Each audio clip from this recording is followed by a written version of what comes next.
Assalamualaikum warahmatullahi wabarakatuh. Hai teman-teman semuanya dan murid-murid ibu tercinta. Kembali lagi kita membahas tentang perhitungan matematika ya di sini. Untuk materi lanjutannya adalah statistika. Nah, di mana di sini yang akan kita bahas adalah tentang statistika matematika. Nah, untuk materi statistika matematika di sini dibedakan terhadap dua data ya. Karena untuk statistika itu kita akan banyak membahas tentang data. Yang pertama ada data kualitatif, yang kedua ada data kuantitatif.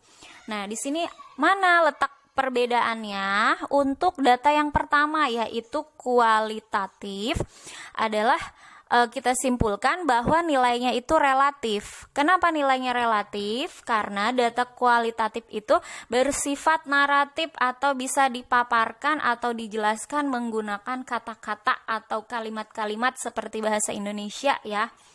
Sedangkan untuk data yang kedua adalah data kuantitatif, itu bisa kita simpulkan bahwa data ini jelas karena ditunjukkan dengan mutlak bilangan atau angka gitu ya. Nah, di sini untuk pengertian data kuantitatif itu adalah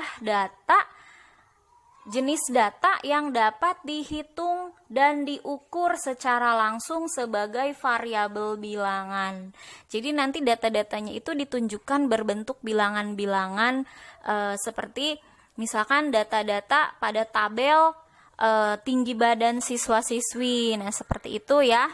Nah, jadi di sini bisa kalian simpulkan bahwa data kuantitatif itu data yang dapat dihitung. Jadi nanti kita pembahasannya seputar data kuantitatif, oke?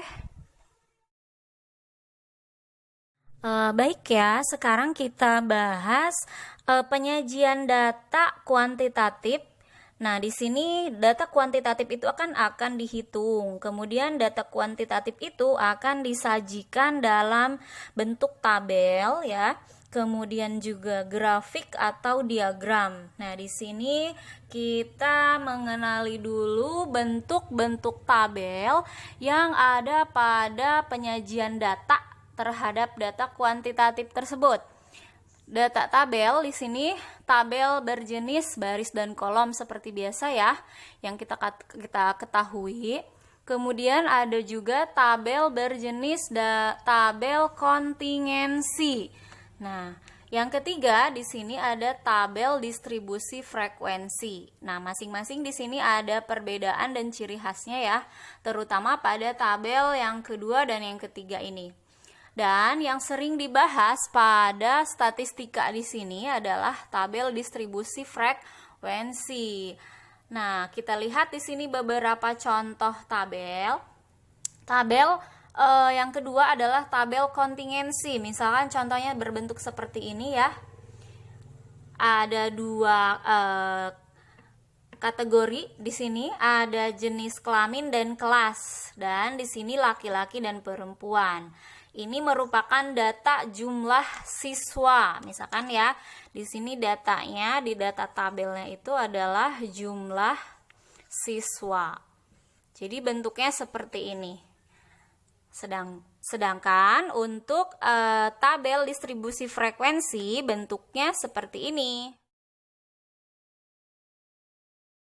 Oke ya, dilanjutkan untuk penyajian data. Misalkan kita di sini tadi ambil tabel yang tadi, yaitu tabel jumlah siswa-siswi kelas 11 SMK Pasundan 1 misalkan ya. Jadi tabelnya kan tadi berbentuk seperti ini ya, kurang lebih. Maka kita akan sajikan ke dalam bentuk grafik atau diagram. Nah, yang pertama di sini ada diagram batang ya. Kalian mungkin sudah tahu dia dulu ya diagram batang seperti apa. Seperti ini bentuknya. Jadi kita buat di sini kita kasih tanda kelas ya. Kenapa ini dikatakan diagram batang? Karena berbentuk seperti batangan-batangan balok yang memanjang ke atas ya. Nah, ini kita kasih arsiran untuk membedakan. Ini arsirannya, ini saya kasih tanda di sini L, dan yang polos ini P, yaitu laki-laki dan perempuan. Nah, ini adalah jumlah kategori bilangan yang ada di tabel. Karena di tabel ini paling besarnya nilainya 22, jadi kita buatnya untuk kategori clue bilangannya sampai 25 saja. Jadi seperti ini. Sesuaikan dengan data perempuan dan laki-laki pada masing-masing kelas ya. Tinggal kita bedakan sesuai batangnya, itu nanti terserah penulisannya ya. Jadi kasih aja keterangannya di sini kalau yang berarsir adalah laki-laki dan yang polos adalah perempuan, seperti itu. Nah, jelas ya, itu untuk diagram batang. Nah, yang kedua, kita ke diagram garis. Diagram garis kurang lebih jika kita buat di tabel yang tadi, kurang lebih seperti ini. Tinggal ditandai dengan garis, tinggal plot bilangan-bilangannya berapa sesuai dengan data di tabel, yaitu data jumlah laki-laki dan perempuan pada kelas, pada masing-masing kelas. Nah, ini kelas-kelasnya. Nah, nanti untuk membedakan mana laki-laki, mana data laki-laki dan mana data perempuan, kalian bisa memfloat di sini di garisnya, membedakannya untuk warnanya saja. Misalkan ini warna merah dan ini warna hitam. Ya, seperti itu aja. Nanti berikan tanda di keterangan. Gitu ya. Oke, baik ya. Yang terakhir yaitu adalah diagram lingkaran ya. Satu lagi. Jadi data bisa ditabulasikan dalam bentuk diagram lingkaran. Karena berbentuk lingkaran, maka kita buatlah dulu lingkarannya ya. Nah, lingkaran ini bulat seperti ini. Dan untuk menentukan berapa persen nilai-nilai untuk jumlah keseluruhan siswa yang akan kita tabulasikan dalam bentuk diagram lingkaran. Nah, itu terutama langkah yang pertama yang harus dilakukan adalah kita hitung terlebih dahulu. Nah, dihitung terlebih dahulu berdasarkan jumlah ya. Berdasarkan jumlah dari siswa-siswi antar kelas. Nah, seperti ini kelas AP1, AP2, AKL dan APH. Nah, ini masing-masing jumlah siswanya sudah ada 34, 32, 26 dan 23. Kita jumlahkan keseluruhannya adalah 115 ya, sudah kita jumlahkan. Nah, di sini kalikan dengan 100% karena skala dari diagram lingkaran itu adalah 100% ya. Nah, di sini kita lakukan perhitungan yang sederhana. Yang pertama adalah kelas 11 AP1. Jumlah siswa keseluruhannya adalah 34 dibagi 115 dikali 100%. Maka hasilnya dia menduduki sebesar 29,56% ya. Kemudian yang AP2 ya. Jumlah siswa keseluruhannya adalah 32 sama seperti tadi, dibagi 115 dikali 100%. Maka hasilnya adalah 27,82%. Yang ketiganya, kelas AKL, 11 AKL atau akuntansi. Jumlah keseluruhan siswa adalah 26 dibagi 115 dikali 100%, hasilnya 22,60% ya. Oke, yang terakhir adalah kelas APH atau perhotelan. Jumlah siswanya paling kecil yaitu 23 dibagi 115 dikali 100%, hasilnya adalah 20%.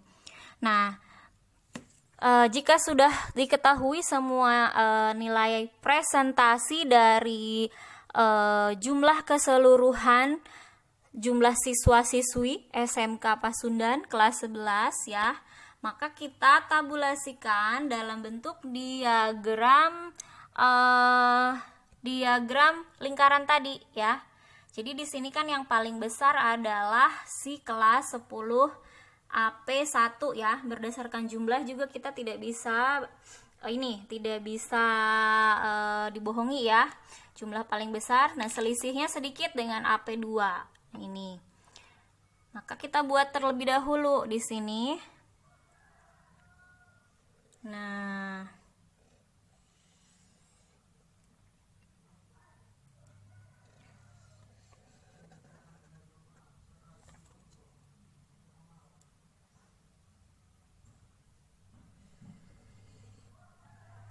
Nah, kurang lebih seperti ini ya. Jadi untuk skala 100 dibagi 4, kurang lebih ini untuk AP1.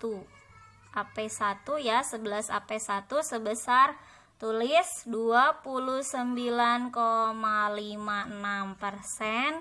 Kemudian ini 11 AP2, tidak ditulis persenannya pun tidak masalah ya, yang penting kalian tulis keterangannya.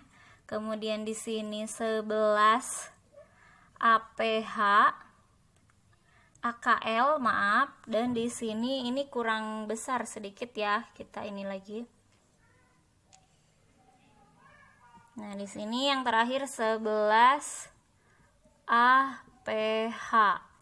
Seperti itu ya untuk menentukan diagram lingkaran berbentuk lingkaran. Oke? Perhitungannya sangat sederhana ya, silahkan dipahami di rumah, berlatih lagi. Kurang lebihnya saya cukupkan sampai di sini. Assalamualaikum.